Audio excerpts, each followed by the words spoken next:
AP liquor scam అంశంలో చెవిరెడ్డి భాస్కర్ రెడ్డి గత 90 రోజులుగా కూడా జైలు జీవితాన్ని గడుపుతున్నారు. అయితే ఇవాళ ఆయన డిఫాల్ట్ బెయిల్ పిటిషన్ వేశారు. 90 రోజుల జ్యుడిషియల్ కస్టడీ ముగియడంతో ఈ పిటిషన్ దాఖలు చేశారు.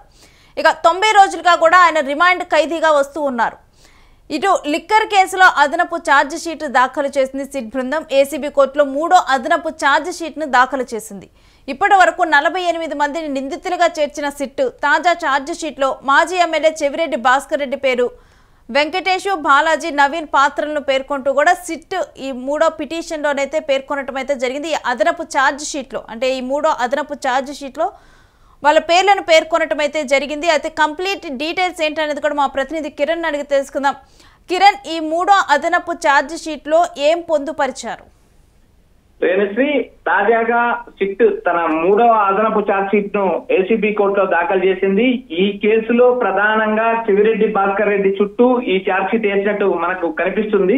చెవిరెడ్డితో పాటు వెంకటేష్, బాలాజీ, నవీన్ పాత్రను సిట్ పొందుపరిచింది. ఎందుకంటే వీరు చెవిరెడ్డి భాస్కర్ రెడ్డికి సన్నిహితులుగా ఉన్నారు. చెవిరెడ్డి భాస్కర్ రెడ్డి సన్నిహితులు వెంకటేష్, బాలాజీ, నవీన్. ఈ ముగ్గురు గతంలో కావలి మాజీ ఎమ్మెల్యేకి ఎన్నికల ముందు డబ్బు సమకూర్చారనే ఆరోపణలు ఉన్నాయి. అయితే వీరి పైన ఛార్జ్ షీట్ ఈ రోజు 3వ అదనపు ఛార్జ్ షీట్ దాఖలు చేసింది. గతంలో 2 ఛార్జ్ షీట్లు దాఖలు చేయడం జరిగింది. అయితే ఇక్కడ ప్రధానంగా ఈ కేసులో Chevireddy Bhaskar Reddy default bail petition దాఖలు చేశారు. ఆయన గత 90 రోజుల నుంచి జైల్లో ఉన్నారు.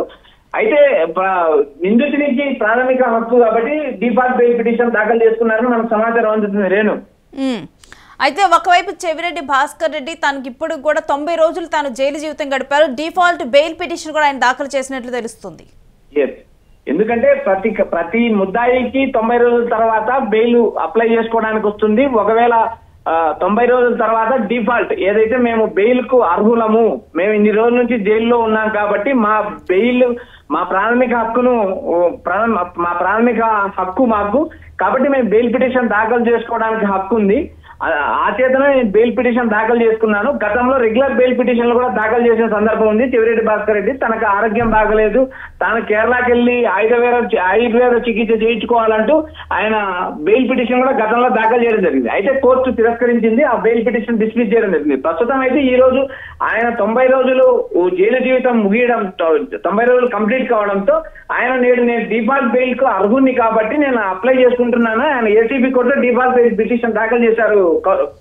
రైట్. అయితే కిరణ్, ఈ డిఫాల్ట్ బెయిల్ పిటిషన్ అనేది ఎప్పుడు విచారణకు వచ్చే అవకాశం ఉంది? ఎన్ని రోజుల్లో?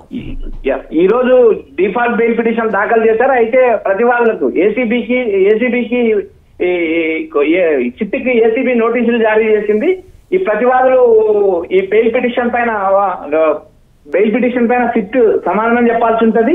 ఎందుకంటే సిట్ గతంలో చాలా సార్లు చెవిరెడ్డి భాస్కర్ రెడ్డి బెయిల్ పిటిషన్ వేసుకున్నా కూడా డిస్మిస్ చేయడం జరిగింది. ఎందుకంటే బెయిల్ కీలకమైన నిందితుడు చెవిరెడ్డి భాస్కర్ రెడ్డి, ఆయనకు బెయిల్ ఇస్తే సాక్షులను ప్రభావితం చేస్తారు, ఈ విచారణకు అడ్డంకి అవుతుంది.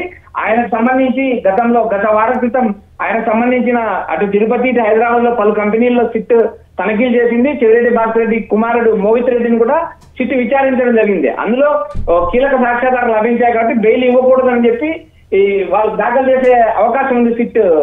Renu, right. Thanks for the details Kiran.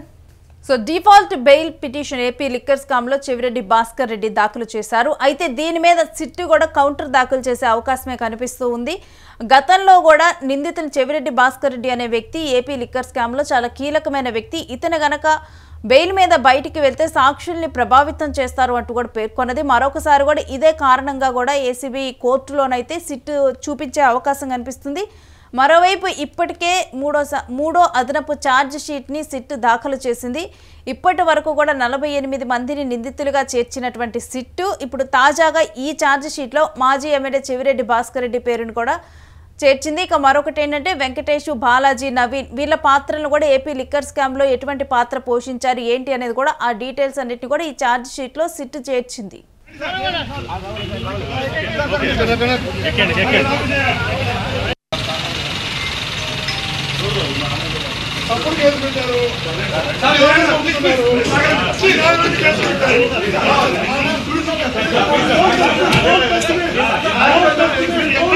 Thank you. అప్పుడు కేసు పెట్టారు, అన్యాయంగా జైలు పంపుతున్నారు.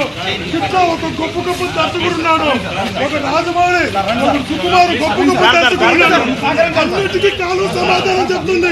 తప్పుడు కేసులు పెట్టిన ప్రతి ఒక్కరికి దేవుడు శిక్షిస్తారు.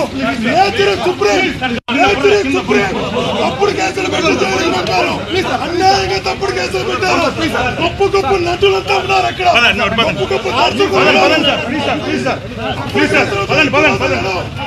భగవంతుడితో చెప్తున్నా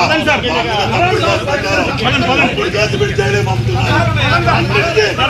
తప్పుడు కేసుకి కాలం సమాధానం